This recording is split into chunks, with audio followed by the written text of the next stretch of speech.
aperte fino alle 23, alle 19 l'affluenza in Veneto è stata del 57,06% superiore al dato nazionale del 49,29. Oggi ai seggi si sono riscontrate file attese anche per la novità del tagliando antifrode.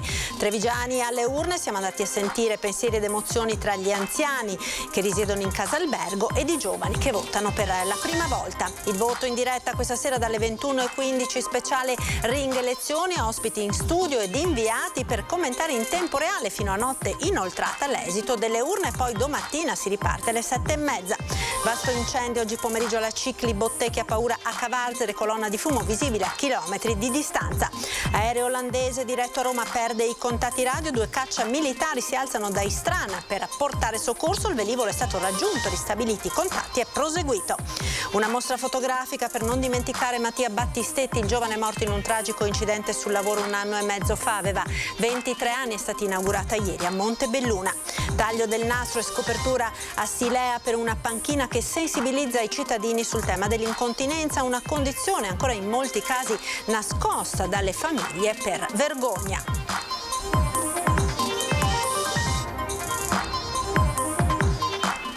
Buonasera e ben ritrovati con l'edizione di Treviso dei nostri telegiornali. Elezioni politiche 2022 in primo piano, urne aperte fino a questa sera alle 23. Alle 19 l'affluenza in Veneto è stata del 57,06%, superiore al dato nazionale che si è assestato al 49,29%. Ed oggi ai seggi in provincia di Treviso si sono registrate file e attese anche per la novità del tagliando antifrode che ha rallentato le operazioni di voto. Vediamo.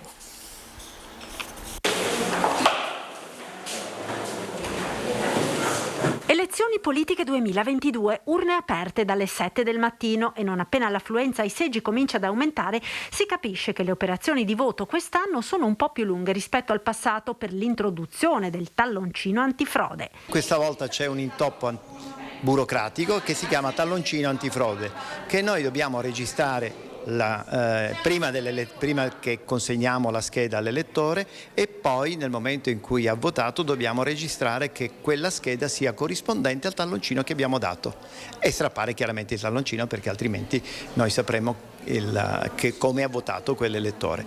Questo naturalmente implica un ritardo di 30 secondi per ogni elettore e questa è un'altra spiegazione delle cose. Poi la positività che c'è tanta gente, questo mi fa piacere, significa che siamo ancora un paese che vota. E così nelle ore di punta, come a metà mattina, in diversi seggi si creano code con attese talvolta anche abbastanza lunghe per votare. C'è chi decide di ritornare più tardi, chi attende il proprio turno. Io, nonostante stia facendo ritardo per andare a una cerimonia, ho deciso di attendere comunque. E spero di poter adempiere al mio dovere in poco tempo. È chiaro che deve essere un diritto e un dovere, quindi andiamo a vedere, oggi è un dovere, il diritto vediamo da domani mattina come gira la cosa. Abbiamo diritto e giustamente noi votiamo. È molto importante, specie in questo momento particolare, direi che tutti gli italiani dovrebbero venire a votare. Dopo la riforma che ha ridotto a livello nazionale il numero di parlamentari, in Veneto verranno eletti 16 senatori e 32 deputati. Nella Marca sono oltre 669.000 gli elettori chiamati alle urne, 327.000 uomini e 341.000 donne, oltre 63.000 quelli residenti nel solo comune di Treviso. Urne aperte fino alle 23. Subito dopo inizieranno le operazioni di spoglio, si parte con il Senato, successivamente si passa alla Camera. Trevigiani alle urne, siamo andati a sentire pensieri ed emozioni tra gli anziani che risiedono in casa albergo a Treviso e di elezione non se ne sono persa una, e di giovani che per la prima volta possono ora votare anche al Senato.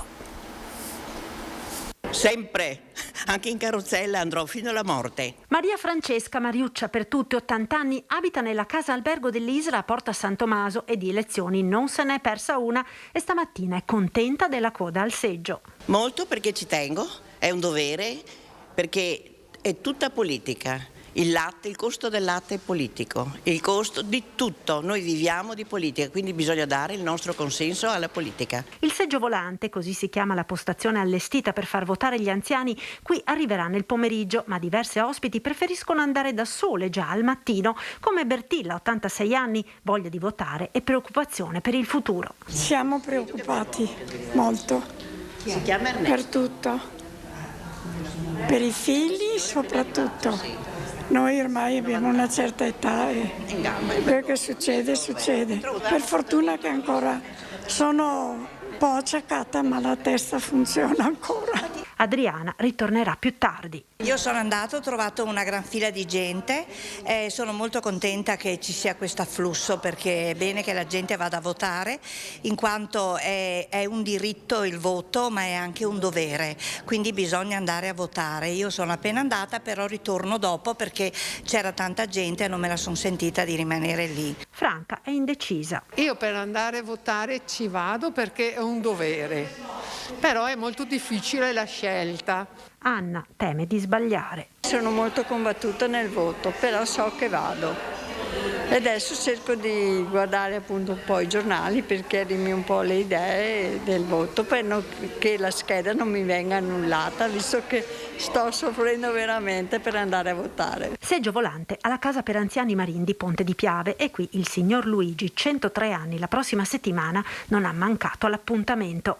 Ma a votare in questa tornata sono anche i giovani, con la novità del voto al Senato anche per i 18enni. Prima bisognava attendere i 25 anni e c'è entusiasmo ed emozione tra i ragazzi. Prima volta che voto, ho compiuto 18 anni un paio di mesi fa. Non so, sono felice e emozionato perché è una responsabilità, è un onore venire a votare, perché ho una decisione d'ora in poi che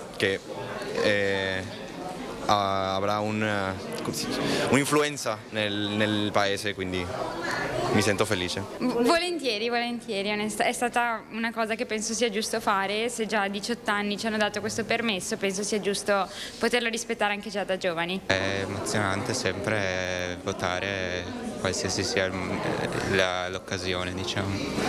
Poi sì, comunque adesso è stato anche allargato, se non sbaglio,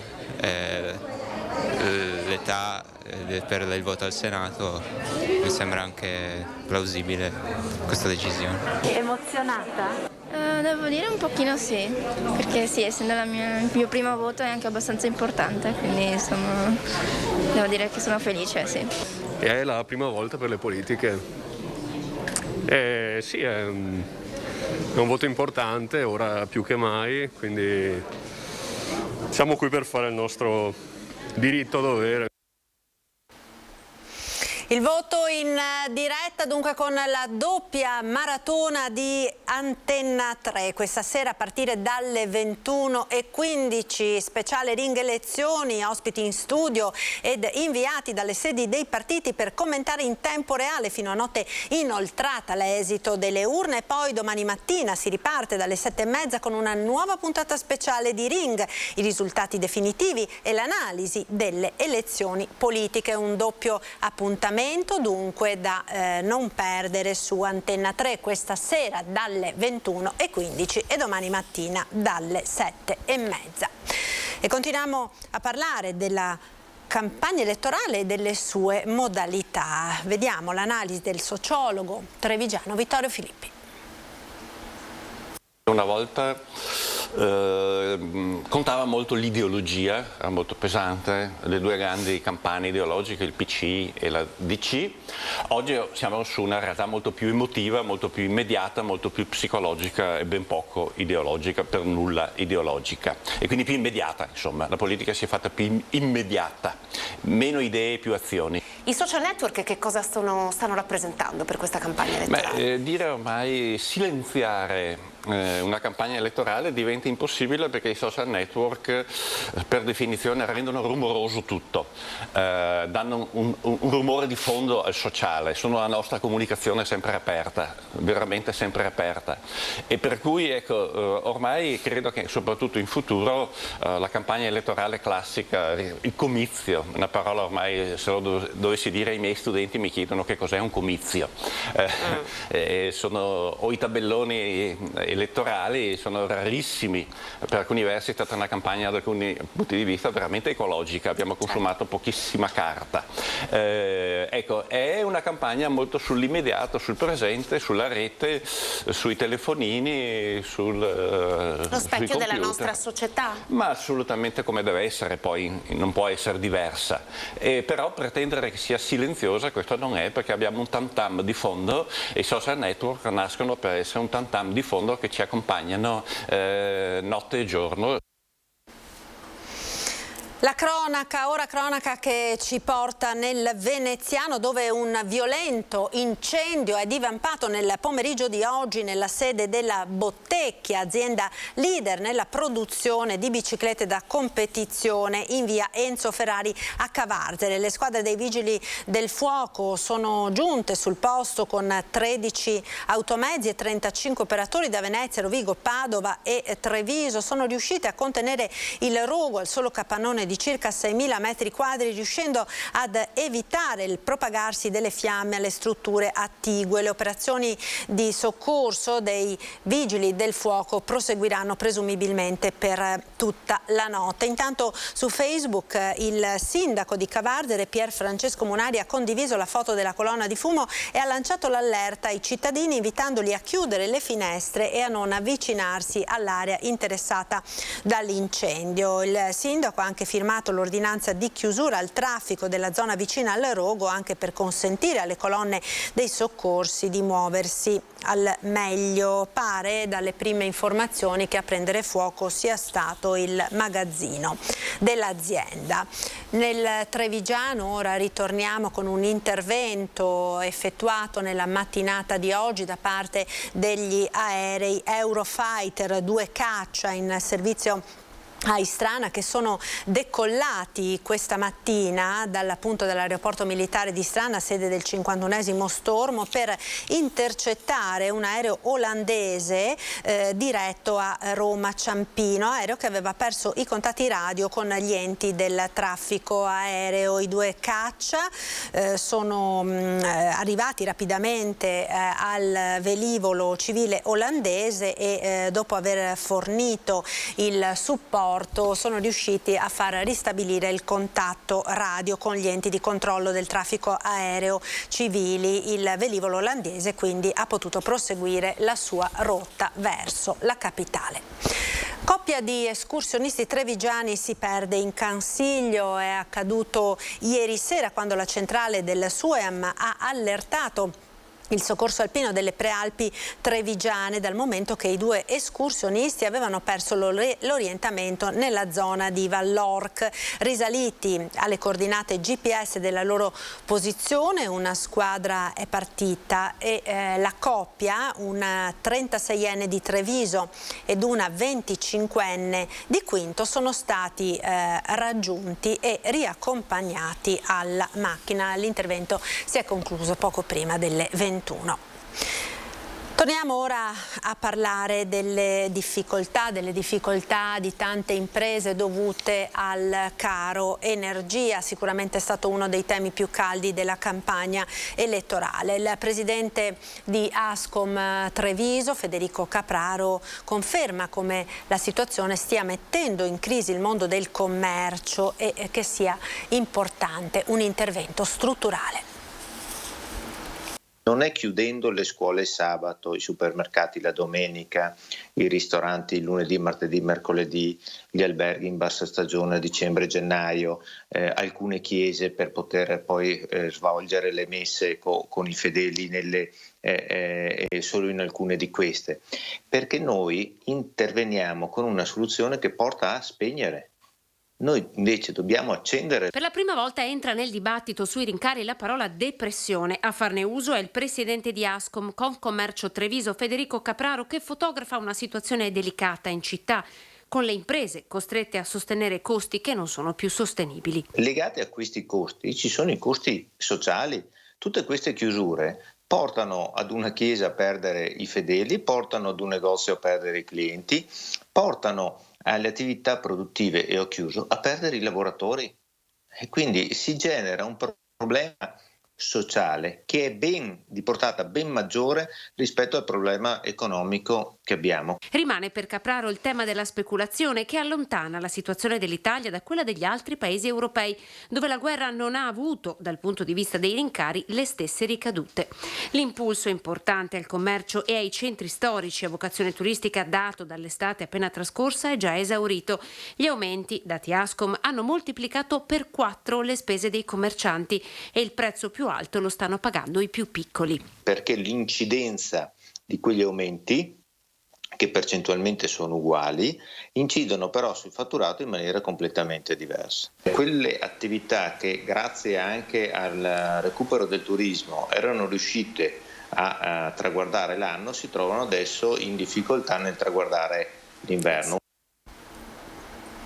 Certezza delle regole e delle leggi per evitare che le decisioni anche in materia fiscale prese dagli imprenditori finiscano per danneggiare l'impresa stessa anziché agevolarla. È l'analisi dei commercialisti trevigiani a fronte della difficile situazione di tante aziende alle prese con i rincari. Il caro energia e la carenza di materiali si abbatte come una mannaia anche sulle aziende trevigiane che avevano ricominciato a correre dopo lo stop della pandemia. Una congiuntura che rischia, se protratta nel tempo, di avere conseguenze molto serie sul tessuto imprenditoriale. L'analisi della situazione, conti alla mano, dall'Osservatorio dei commercialisti. Stavano cominciando a ripartire, c'erano ordini in portafoglio, vivacità, idee, operazioni di compravendita, e questa situazione crea un'incertezza che blocca e mette in difficoltà anche le aziende del territorio. Le aziende più forti, le aziende magari più forti dal punto di vista così finanziario, ovviamente possono reggere di più questo pesante accrescimento del costo dell'energia, e le altre sono in difficoltà. Una situazione preoccupante che comunque non fa venir meno la volontà tipica dei nostri imprenditori di proseguire l'attività, di rimboccarsi le maniche e trovare una soluzione nonostante le difficoltà. Di fronte alle difficoltà cercano di capire come risolvere per mantenere l'impresa, per mantenere e realizzare i loro progetti. Su un fronte, anche e soprattutto nell'ambito fiscale, le imprese chiedono regole certe in base alle quali poter prendere le proprie decisioni senza rischiare che bonus o agevolazioni varie finiscano per ritorcersi contro. La certezza delle leggi, la certezza delle norme, e questa è una costante, perché in questo momento ci sono anche delle agevolazioni fiscali che attraggono le imprese perché possono dare una boccata di ossigeno. Per poi cosa può succedere? Può succedere che nell'interpretazione di queste norme ci sono delle incertezze, e questo crea un danno alle imprese. In grave difficoltà anche il mondo delle cooperative, il caso di Colonia Agricola che ha chiuso il ristorante ne è l'emblema. A parlare è il presidente di Confcooperative Federsolidarietà di Treviso, Luca Sartorato. Stiamo parlando nella regione Veneto di un aumento di costi intorno ai 25 milioni. Per quanto riguarda invece il territorio di Belluno e Treviso che io rappresento, parliamo intorno ai 7-8 milioni di euro, legati anche al fatto che alcune caratteristiche di imprese sociali del Trevigiano hanno dei grossi consumi di energia. La disgrazia, tra virgolette, della chiusura di Colonia Agricola dovrebbe aiutarci a riflettere, perché questi non sono esempi che fanno grande un territorio. I numeri sono il frutto di un'indagine interna avviata da Confcooperative e Federsolidarietà, che ha chiesto alle 430 cooperative che rappresenta di comparare i costi degli anni precedenti con quelli attuali, proiettandoli al 31/12/2022. L'aumento potrebbe incidere, secondo i calcoli, per cooperativa sociale di 66.000 euro. Costi che mettono alla prova il mondo della cooperazione, come è accaduto a Cooperativa Alternativa Ambiente, la cooperativa trevigiana costretta a chiudere una delle sue attività, il ristorantino e la caffetteria di Colonia Agricola. La proposta che noi stiamo facendo è quella di ipotizzare un blocco dei costi per 6 mesi, in modo da poterci dare l'energia per poter prima garantire ovviamente gli stipendi e la qualità dei servizi alle persone che ospitiamo. Realtà che per la maggior parte servono centri servizi e case di riposo. Tra gli esempi del presidente Sartorato il servizio lavanderie industriali, in appoggio al mondo della residenzialità. Molte nostre realtà hanno sia centri diurni sia centri residenziali, e quindi di conseguenza spesso e volentieri i problemi di mobilità non permettono l'abbassamento delle temperature. Dalle lavanderie alle mense, siamo in una fase di resistenza, chiarisce il presidente. Alcuni servizi sono aumentati, ma altri ancora no. In alcune situazioni la buona gestione da parte di alcune cooperative ha portato a delle riserve che in questo momento vengono utilizzate per poter mantenere quegli impegni sia da parte dei lavoratori sia da parte delle famiglie e degli ospiti che noi gestiamo. Fino a che punto? Ecco, questo è il dramma di molte realtà. Ed il caro energia preoccupa anche il settore dello sport, già duramente colpito dalla pandemia, bollette aumentate anche del 400% per una palestra. Se continua così ci uccidono, il commento del proprietario. Noi ci troviamo in una situazione del genere per colpa di una gestione gestita male, è gestita male dal nostro governo, dai nostri politici, e questo è un dato di fatto che comunque noi paghiamo tutte queste bollette adesso perché loro hanno deciso di aiutare un paese piuttosto in una guerra, che sono contro la guerra, anche perché io ho vissuto la guerra e so cosa vuol dire, ma tu non puoi andare a voler fermare una guerra mandando gli armi e andare a sanzionare una persona che comunque dopo ti vende il gas e poi lavori sulle spalle nostre, perché comunque loro hanno fatto tutto, ma noi siamo quelli che paghiamo. Una bolletta di 5.000 euro, quella di quest'anno, in confronto ai 1.300 dell'anno scorso.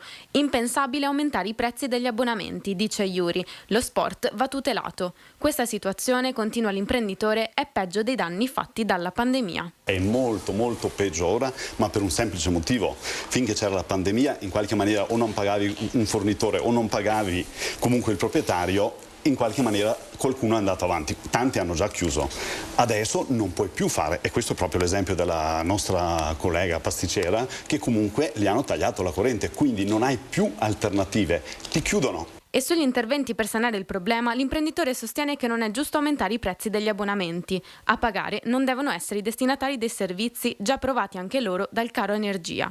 Azioni mirate e soluzioni veloci, l'appello rivolto ai politici. Non è che siamo alla fine, siamo solo all'inizio. Quindi io dico che si devono mettere un po' la mano sulla coscienza, e parlo di tutti i politici, non parlo né di destra né di sinistra, che si devono almeno unire in questo momento dove c'è bisogno di unirsi e di aiutare prima di tutto, io penso, il popolo italiano. E i cittadini ovviamente sono alle prese con le bollette e anche con il piano proprio per cercare di risparmiare. Sentiamo che cosa ci hanno detto i trevigiani. Siamo pronte, dovrebbe essere una cosa già che da fare questa anche prima, cioè non sprecare energia, mi sembra anche logico. Una questione di buon senso. Di buon senso, sì. Un buon senso che va adoperato con più oculatezza, ovviamente. Cosa ha già attuato? Beh, lampadine a LED, tutte. Il riscaldamento della casa è tutto temporizzato e elettronicamente controllato. Diciamo che come risparmio cerchiamo sempre di usare la corrente elettrica, la luce nel modo consono, quindi non allungare i tempi. Se si può spegnere una lampadina la spegniamo, usiamo cerchiamo di spegnere tutte le varie spie eccetera, quindi cerchiamo sempre però noi anche viviamo adesso su un appartamento dove è ultima generazione, per cui il risparmio è di suo. Dove sta più attenta? Se sta attenta, se c'è qualcosa, spegne la luce, gli elettrodomestici in stand-by? La luce sempre la spengo e sto attenta anche quando devo cucinare i cibi, nel senso che siccome ho il gas e anche l'induzione vedo di mettere quello che uso di più magari nell'induzione, perché fa anche prima cucinare.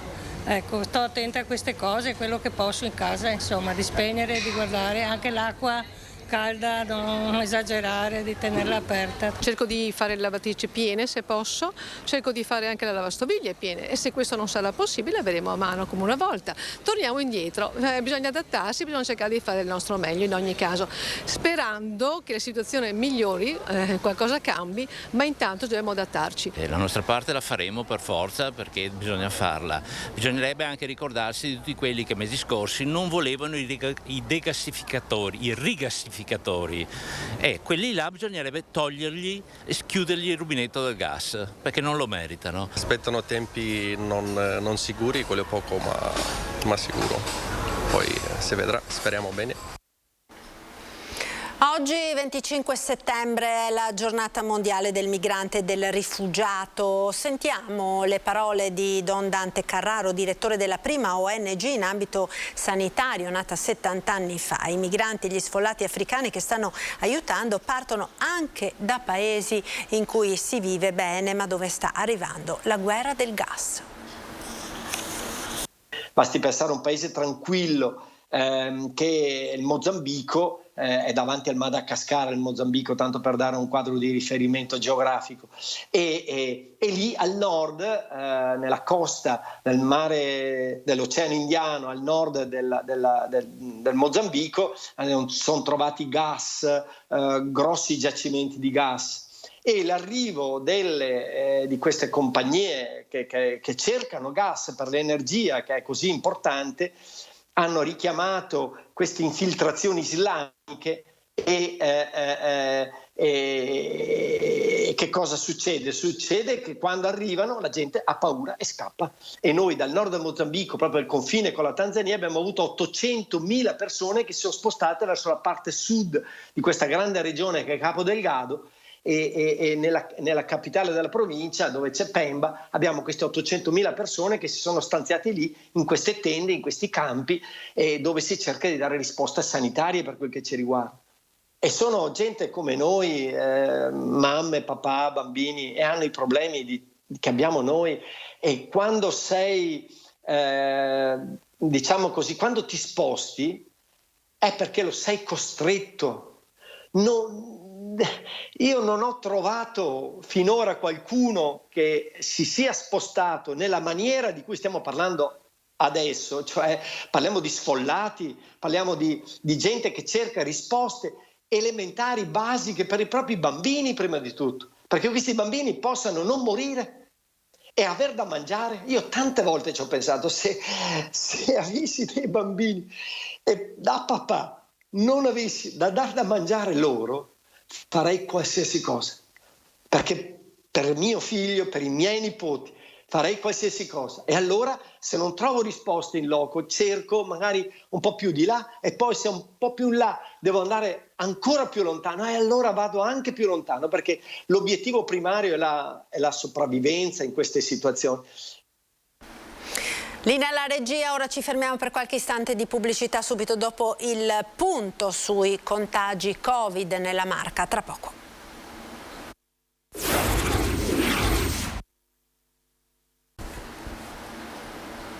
Eccoci nuovamente in diretta con il telegiornale di Treviso. Il punto dunque sui contagi Covid, la curva si conferma in lento rialzo, l'indice di contagio è più alto soprattutto tra i giovani. Il direttore generale dell'ULSS 2 Benazzi per la prima volta si dice preoccupato per l'ondata di influenza che potrebbe arrivare e raccomanda la vaccinazione soprattutto per fragili e anziani.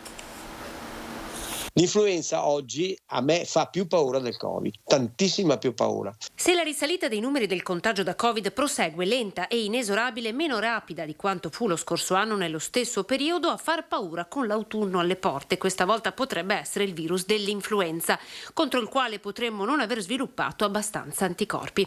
La campagna anti-influenzale per questo partirà già con obiettivi più ambiziosi. Hanno innalzato la percentuale per stare in sicurezza, la percentuale degli over 65 che si vaccinano, che dovrebbero vaccinarsi per l'influenza, al 75%, dicendo che addirittura il 90% sarebbe l'optimum. Lo abbiamo detto anche i sindaci, dovremmo fare una campagna capillare per convincere la gente a fare l'anti-influenzale, perché riteniamo che sia importante, perché si muore di influenza. La campagna inizierà a novembre. Dobbiamo veramente mettere in campo una potenza di fuoco straordinaria, perché dobbiamo assolutamente arrivare al 75% delle persone a rischio, quindi di over 65. Sul fronte del Covid ad oggi l'incidenza è passata a 350 casi ogni 100.000 abitanti. Il tasso di ospedalizzazione è ancora basso, ma sono principalmente ancora anziani e fragili a manifestare i sintomi più severi. Del resto i dati sulla vaccinazione degli over 80 e 60 sono ancora, riferisce Benazzi, troppo bassi. Oggi siamo al 36% delle persone over 80 che dovrebbero vaccinarsi e addirittura molto più bassa negli over 60 che dovrebbero fare il booster, perché siamo intorno al 20%. Quindi è vero, stanno aumentando le vaccinazioni, questo sì, perché stiamo facendo 340 circa vaccinazioni booster al giorno, quindi vuol dire persone che fanno la quarta dose, però ancora non c'è un grande afflusso. Una mostra fotografica per non dimenticare Mattia Battistetti, il giovane morto in un tragico incidente sul lavoro 1 anno e mezzo fa. Aveva 23 anni. È stata inaugurata ieri pomeriggio a Montebelluna. E se sarai qui non lo saprò. Non numeri ma persone, per non dimenticare Mattia Battistetti. Impossibile trattenere la commozione mentre musica, immagini e parole ricordano Mattia, morto a soli 23 anni in un incidente sul lavoro, travolto da un carico di impalcature in un cantiere a Montebelluna. La mostra, inaugurata nella biblioteca della città, si articola in 4 momenti. Mattia che racconta la sua giovane esistenza, gli hobby, le passioni, gli amici, poi il giorno drammatico dell'incidente ed infine le iniziative portate avanti dall'associazione che porta il suo nome. Come sempre, in prima linea nella battaglia contro le morti sul lavoro da quel maledetto 29 aprile del 2021, mamma Monica. Lo scopo di questa mostra è proprio, l'abbiamo messo nel cartello, basta morti sul lavoro, basta, basta, basta. Che le istituzioni facciano qualcosa, che si inaspriscano le pene. Alle famiglie che vivono questi drammi non basta essere risarciti del denaro non ne facciamo niente. Chi sbaglia deve pagare. Solo in questo modo riusciremo forse a sensibilizzare e a cercare di fare in modo che le persone, prima di fare determinate revisioni, prima di fare determinate cose, si mettano una mano nella coscienza. In sala le autorità, ma anche tante persone che sono vicine alla famiglia e poi gli amici di Mattia. Arben, amico del cuore e collega, era con lui quella mattina e la ricorda come il giorno più brutto della sua vita. Sì, è più brutto, li ricordo, anche adesso che ho tanti ricordi, hai capito, tanti ricordi di lui e tutto quanto, che ho perso un amico di cuore. A dar voce ai pensieri di Mattia rappresentati nella mostra Francesca Basso, ex allieva di mamma Monica. Il prossimo passo sarà un libro. La prima parte ce l'abbiamo in mostra e piano piano andremo avanti. Ovviamente il libro sarà leggermente diverso da questo, perché sarà proprio una sorta di corrispondenza epistolare tra mamma e figlio, che ancora vive. 600 runner hanno partecipato venerdì notte alla prima edizione della Urban Trail, corsa notturna a Treviso. Vediamo. 3, 2, 1, Treviso Urban Trail! Luce In fronte pettorina, scarpe da ginnastica, entusiasmo e volontà. La notte di Treviso è stata illuminata da 600 runners per la prima edizione di Treviso Urban Trail. La città con i suoi ponti e i suoi portici diventa un percorso fuoristrada d'eccezione. Lasciate le mura, il percorso entra nel cuore della città, passando per San Francesco, attraversando Piazzetta San Parisio, andando verso Piazza San Leonardo. Oltrepassata Piazza Borsa in via Toniolo, la ripida discesa lungo la fontana di Piazza Sant'Andrea, il punto più alto della città. Il traguardo, il ritorno al punto di partenza. Presente anche il sindaco Mario Conte. La vittoria va a Giulia Delgado e Tiziano Scattolin. Ho vinto anche quello di Feltre e questo percorso mi è piaciuto, è un percorso che è stato abbastanza veloce, i volontari poi sono stati molto bravi anche a segnare il percorso. E devo dire che mi è piaciuto nonostante comunque Treviso si trovi in pianura e comunque salite non ce ne sono. È stata un'occasione per scoprire gli angoli più remoti e sconosciuti per me della città, che è molto bella e mi è stata una bella opportunità. Tra i runners anche un gruppo di 35 persone che hanno corso con la maglietta indicante Liban, a cui fare riferimento per aiutare l'associazione La Stella di Marta, e una famiglia che ha vissuto l'improvviso ammalarsi della figlia ormai 2 anni fa. È stata data la possibilità di dare visibilità, come potete vedere, all'associazione La Stella di Marta, che è dedicata praticamente alla figlia di un collega, di Gianluca, che è qui con noi stasera con l'altra figlia. La forza di Marta, ma della famiglia di Marta, è un esempio per tutti noi e abbiamo voluto celebrarla con questa partecipazione, dando anche visibilità, facendo stampare l'IBAN tramite il quale possiamo aiutare Marta e la sua meravigliosa famiglia. A Silea ora, dove è stata inaugurata una panchina che sensibilizza i cittadini sul tema dell'incontinenza. Questa è proprio una panchina per non vergognarsi più di dire che si è incontinenti. Questo è il significato dell'inaugurazione sul parco vicino alla centrale idroelettrica di Silea, perché questa condizione colpisce una fascia importante di tutti noi che in parte è ancora invisibile proprio per vergogna. L'incontinenza è una malattia che colpisce tutte le fasce di età, in prevalenza le fasce di età al di sopra dei 60 anni, però può interessare anche donne giovani con conseguenze di traumi da parto, o anche i bambini, o anche gli uomini, specialmente quelli operati per interventi alla prostata. La condizione, chiamiamola condizione, colpisce circa il 15% della popolazione. Diciamo che i dati sono stabili nel tempo, ma quello che invece è ancora più importante è che questi numeri potrebbero essere più alti perché c'è un sommerso non conosciuto. Persone che non accettano questa condizione, molte volte a seguito di altre malattie, e che tendono a chiudersi senza capire che solo condividendo si può migliorare la propria qualità della vita. La patologia dell'incontinenza o la persona stomizzata all'inizio ha un grave problema sociale, anche un disagio psicologico. Infatti esistono questi gruppi di automutuo aiuto o una rete di psicologi. Rete importante non solo per la condizione emotiva ma anche per situazioni pratiche, considerando ad esempio che una scatola di sacchetti appositi costa oltre 150 euro e dura di media 10 giorni, mentre la medicazione quotidiana per chi vive questa condizione non costa meno di 40 euro. Materiale che viene in parte fornito dalle USL ma che non basta mai. Ecco perché non ci si deve vergognare di chiedere aiuto. I presidi sono costosi e non si possono neanche detrarre sulle tasse perché sono presidi ospedalieri. Allora cosa facciamo? Li doniamo chi ci fa richiesta, anche perché a volte ne servono anche di più di quelli che sono dal piano terapeutico. Ecco quindi cosa sta dietro a questa panchina blu, ma solo nella targhetta perché il Parco del Sile non ha permesso altro, ma anche nella passeggiata organizzata subito dopo l'inaugurazione. Camminare insieme, quindi vuole far sentire le persone non più sole, non più isolate, quindi vuole cercare di fare comunità a tutti i livelli e far capire che oltre alle strutture sanitarie a cui ovviamente ci si rivolge, ci si può rivolgere anche a strutture associative.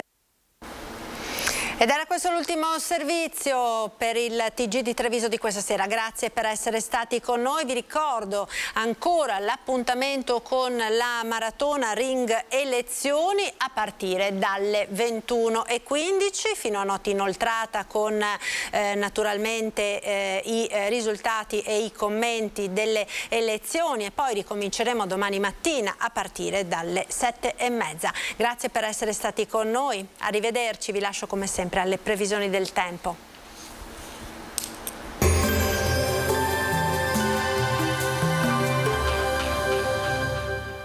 Entra nel mondo Lolato. Da oltre 40 anni un team di professionisti per migliorare la qualità della tua vita. Centro del piede con servizi di podologia, laboratorio per la produzione di plantari e calzature su misura. Benvenuti al Meteo. La tendenza per l'inizio della settimana ci dice che la perturbazione sarà ancora attiva sull'Italia. Ci attende un lunedì 26 settembre con tempo instabile e dal sapore nettamente autunnale. Vediamo insieme il dettaglio. Sul Veneto avremo condizioni variabili, alternanza di nuvole e rasserenamenti, con precipitazioni che saranno possibili in vari momenti della giornata. Temperature in lieve rialzo, minime tra 10 e 13 gradi, massime invece comprese tra i 16 e i 22 gradi all'incirca. Spostiamoci ora sul Friuli Venezia Giulia, evoluzione anche qui molto incerta, avremo più nubi sulla fascia prealpina e sulle zone orientali della regione. Saranno probabili piogge sparse intervallate da momenti più soleggiati. Temperature minime tra 12 e 15 gradi, massime sui 20-22 gradi. Infine diamo uno sguardo al Trentino Alto Adige. Anche qui sole e nubi e non si escludono anche dei rovesci. Temperature minime intorno agli 8-11 gradi, massime sui 22 all'incirca. Dal Meteo di Antena 3 è tutto, arrivederci al prossimo aggiornamento.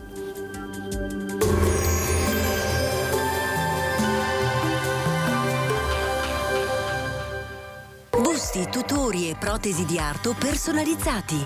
Ortopedia e sanitaria Lolato. A Treviso e Montebelluna. Lolato, soluzioni per star bene.